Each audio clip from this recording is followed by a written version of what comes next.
নমস্কাৰ, এই মুহূৰ্তত আহি পৰিছে দুপৰীয়া কেইবাটাও গুৰুত্বপূৰ্ণ খবৰ। আজি হৈছে 22 মে, শুক্ৰবাৰ। দিবলৈ হৈছে কেইবাটাও গুৰুত্বপূৰ্ণ খবৰ আৰু এনেধৰণৰ খবৰসমূহ নিতৌ চাবলৈ চেনেলটো ছাবস্ক্ৰাইব কৰি ভিডিঅ'টো এটা লাইক কৰি দিবলৈ লৈছোঁ। আজি দুপৰীয়া প্ৰথমটো খবৰ, আকৌ ঘূৰি আহিছে কংগ্ৰেছ জনতা পাৰ্টি। আকৌ নতুন একশ্যন আৰু নতুন মূৰত ঘূৰি আহিছে। নতুন একাউণ্ট খুলিছে। এক্স হেণ্ডেলৰ পৰা বেন কৰি দিছিল। এক্স হেণ্ডেল বেন কৰি দিয়াৰ পিছতে এতিয়া নতুনকৈ গঠন কৰিছে, নতুনকৈ একাউণ্ট খুলিছে কংগ্ৰেছ জনতা পাৰ্টি। কংগ্ৰেছ জনতা পাৰ্টিৰ returns on new account, cockroach don't die, cockroach কেতিয়াও নমৰে বুলি মন্তব্য কৰিছে কংগ্ৰেছ জনতা পাৰ্টি। দেশৰ যুৱশক্তিসকলে মন্তব্য কৰিছে। ইনষ্টাগ্ৰামত মাথোন 4 দিনৰ ব্যৱধানত 13 মিলিয়নতকৈ অধিক হ'ল CGPৰ ফলোৱাৰ, অৰ্থাৎ কংগ্ৰেছ জনতা পাৰ্টিৰ ফলোৱাৰ 13.4 মিলিয়ন অতিক্ৰম কৰিছে। আৰু ভাৰতীয় জাতীয় কংগ্ৰেছে 13.3 মিলিয়ন, BJP 8.8 মিলিয়ন আৰু APP অৰ্থাৎ বহুত বছৰ কষ্ট কৰাৰ ফলতো হৈছে ইমান। এইটো হৈছে ভাৰতীয় যুৱশক্তিৰ ফল।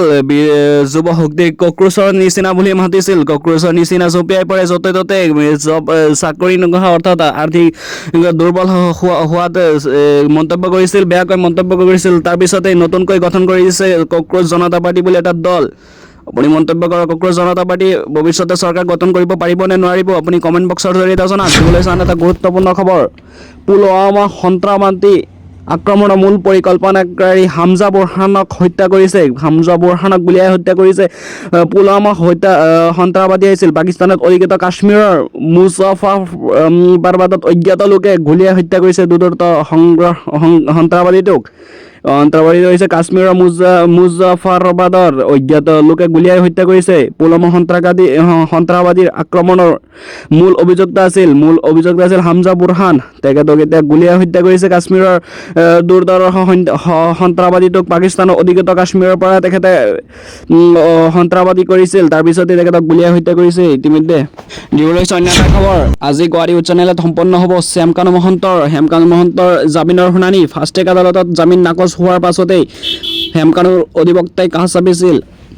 গুৱাহাটী উচ্চ ন্যায়ালয়ৰ কাষ চাপিছিল হেমকানুৰ অধিবক্তাই। ফাষ্ট ট্ৰেক আদালতত তেখেতৰ জামিনবোৰ নাকচ কৰিছিল। নাকচ কৰাৰ পাছতেই হেমকানুৰ অধিবক্তাই কাষ চাপিছিল উচ্চ ন্যায়ালয়ৰ কাষ চাপৰ পিছতে এতিয়া আজি ন্যায়াধীশ মিথালী ঠাকুৰীয়া আদালতত আজি হ'ব শুনানি। তেখেতৰ জামিনবোৰ নাকচ কৰিছিল ফাষ্ট ট্ৰেক আদালতে। ফাষ্ট ট্ৰেক আদালতে নাকচ কৰাৰ পিছতেই হেমকানু মহন্তৰ অধিবক্তাই দিছিল উচ্চ ন্যায়ালয়ত জাননীৰ আজি শুনানি হ'ব। দিবলৈ চাওঁ অন্য এটা খবৰ, লোকসভাৰ বিৰোধী দলপতি ৰাহুল গান্ধীৰ বিৰুদ্ধে এজাহাৰ দাখিল কৰিছে। পুনৰ FIR জাৰি কৰিছে। দক্ষিণ দিল্লীৰ তিগৰি থানাত এজাহাৰ দাখিল কৰিছে ভাৰতীয় জনতা যুৱ মৰ্চাৰ মুখপাত্ৰ অভিষেক দুবে ৰাহুল গান্ধীৰ বিৰুদ্ধে এজাহাৰ দাখিল কৰিছে দক্ষিণ দিল্লীৰ তিগৰি থানাত। ৰাহুল গান্ধীয়ে প্ৰধানমন্ত্ৰী নৰেন্দ্ৰ মোদী আৰু কেন্দ্ৰীয় গৃহমন্ত্ৰী অমিত শ্বাহক গাদ্দাৰ আখ্যা দিয়াক লৈ এজাহাৰ দাখিল কৰিছে। প্ৰধানমন্ত্ৰী নৰেন্দ্ৰ মোদী আৰু অমিত শ্বাহক গাদ্দাৰ বুলি সম্বোধন কৰিছিল। সম্বোধন কৰাৰ পিছতেই ৰাহুল গান্ধীক এজাহাৰ দাখিল কৰিছে ৰাহুল গান্ধীৰ বিৰুদ্ধে। দিবলৈ অন্য এটা খবৰ, বহু জল্পনা কল্পনাৰ অন্তত বিৰোধী দলপতি হিচাপে নিৰ্বাচিত হৈছে ৱাজেদ আলী চৌধুৰী। কাইলৈ ৰাজীৱ ভৱনত বহুত তৰ্ক বিতৰ্কিত হৈছিল, কাক দিব কাক নিদিব, অৰ্থাৎ অসমীয়া ছাবিবৰ্ণ মান ৰাখিবনে মিয়াক দিব। যিহেতু এইবাৰ 19জন বিধায়কৰ ভিতৰত 18জনেই মিয়া বিধায়ক আৰু এজন মানুহ হিন্দু। তাৰপিছতে তৰ্ক বিতৰ্ক হৈছিল। তৰ্ক বিতৰ্কৰ পিছতে আজি সিদ্ধান্ত হৈছে যে বিৰোধী দলপতি হিচাপে নিৰ্বাচিত হৈছে ৱাজেদ আলী চৌধুৰী। 5 বাৰৰ বিধায়ক ৱাজেদ আলী চৌধুৰীক দিছে বিৰোধী দলপতিৰ দায়িত্ব দিছে ৱাজেদ আলী চৌধুৰীক। বহু জল্পনা কল্পনাৰ অন্তত। দিবলৈ অন্য এটা খবৰ, ময়ূৰক যিদৰে ৰাষ্ট্ৰীয় পক্ষী ঘোষণা কৰিছে, সেইদৰে গৰুকো ৰাষ্ট্ৰীয় পশু ঘোষণা কৰক বুলি মন্তব্য কৰিছে আৰ্ছাদ মাদানীয়ে। যি কচাই গৰু বিক্ৰী কৰে তেওঁ দোষী হয়, যি গো মাংস খায় তেওঁ দোষী হয়, যি গৰু কাটে তেওঁ দোষী। এনেধৰণৰ মন্তব্য কৰিছে আৰ্ছাদ মাদানীয়ে। অৰ্থাৎ ভাৰতৰ পৰা সম্পূৰ্ণৰূপে নিষিদ্ধ হ'ব লাগে গৰুৰ মাংসটো নিষিদ্ধ হ'ব লাগে। গৰুক ৰাষ্ট্ৰীয় পশু বুলি আখ্যা দিব লাগে বুলি মন্তব্য কৰিছে। অৰ্থাৎ গৰুক হিন্দুসকলে পবিত্ৰ বুলি মানে, হিন্দুসকলে গৰুক মাতৃ বুলি সম্বোধন কৰে। তাৰপিছতে ময়ূৰক যিদৰে ৰাষ্ট্ৰীয় পক্ষী বুলি ঘোষণা কৰা হৈছে, সেইদৰে গৰুকো ৰাষ্ট্ৰীয় পশু হিচাপে ঘোষণা কৰিব লাগে বুলি মন্তব্য কৰিছে আৰ্ছাদ মাদানীয়ে।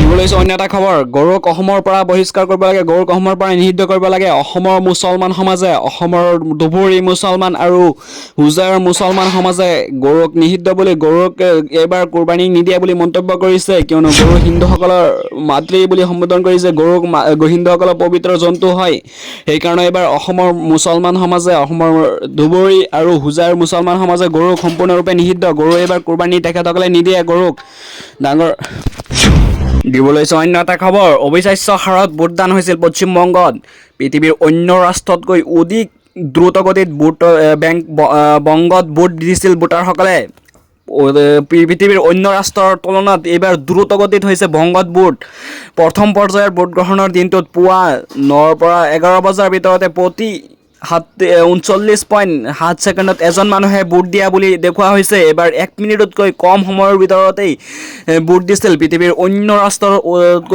ৰাষ্ট্ৰৰ তুলনাতকৈ এইবাৰ দ্ৰুতগতিত ভোট হৈছে পশ্চিমবংগৰ যি বিশেষজ্ঞৰ মতে এজন ভোটাৰক ভোট দিবলৈ কমেও 30 ছেকেণ্ড অৰ্থাৎ 1 মিনিটৰ সময়ৰ প্ৰয়োজন হয় কিন্তু বংগত এইবাৰ বিদ্যুতৰ গতিত ভোটদান প্ৰক্ৰিয়া সন্দৰ্ভত পৰোক্ষতা প্ৰবন্ধকৰ উদ্ধৃতনে তৃণমূল কংগ্ৰেছৰ সাংসদে এই ধৰণে মন্তব্য কৰিছে যে বিশেষজ্ঞৰ মতে এজন ভোটাৰক কমেও 30 ছেকেণ্ড অৰ্থাৎ 1 মিনিট সময় লাগে কিন্তু এইবাৰ পৃথিৱীৰ অন্য ৰাষ্ট্ৰৰ তুলনাত আমাৰ ভংগত এইবাৰ ভোটদান অতি শীঘ্ৰে অৰ্থাৎ দ্ৰুতগতিত হৈছে দিবলৈ অন্য এটা খবৰ গৰু কুৰবানী অবিচ্ছেদ্য অংশ নহয় জনস্বাৰ্থৰ প্ৰতি লক্ষ্য ৰাখি পশ্চিমবংগ চৰকাৰে পশু বধ সীমিত কৰিব পাৰে অৰ্থাৎ কুৰবানী দিয়া বধ কৰিব পাৰে সীমিত কৰিব পাৰে বধ কৰি অৰ্থাৎ গৰু কুৰবানী অবিচ্ছেদ্য অংশ নহয় বুলি মন্তব্য কৰিছে কলকাতা হাইকোৰ্টে তৰফৰ পৰা কৈছে যে গৰুক কুৰবানী অবিচ্ছেদ্য অংশ নহয় গৰু কুৰবানী একেবাৰে জায়েজ নহয় বুলি মন্তব্য কৰিছে গৰু কুৰবানী একেবাৰে দিব লাগে বুলি এনেকুৱা নহয় যে গৰু কুৰবানী দিবই লাগিব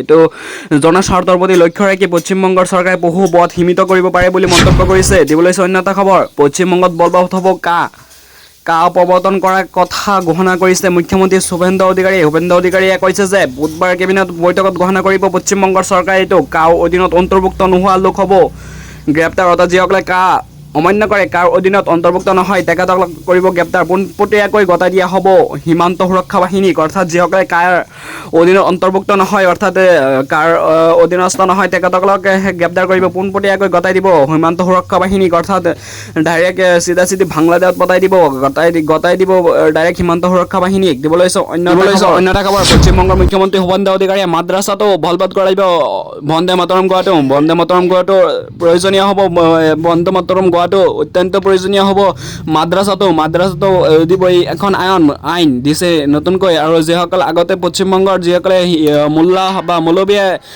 দৰমহা পাইছিল চৰকাৰে সেইবোৰ দৰমহা কাটি দিয়া হৈছে এইবোৰ দৰমহা আৰু এতিয়াৰ পৰা নাপাব অৰ্থাৎ যিসকলে ধৰ্মীয় কামৰ পৰা ধৰ্মীয় হিন্দুৰ পূজাৰীয়ে বা মুছলিমৰ মছজিদৰ ইমাম চাহাব বা মৌলবীয়ে পাইছিল সেইবোৰ এতিয়াৰ পৰা নাপাব এই ধৰণৰ মন্তব্য কৰিছে ভূপেন্দ্ৰ অধিকাৰীয়ে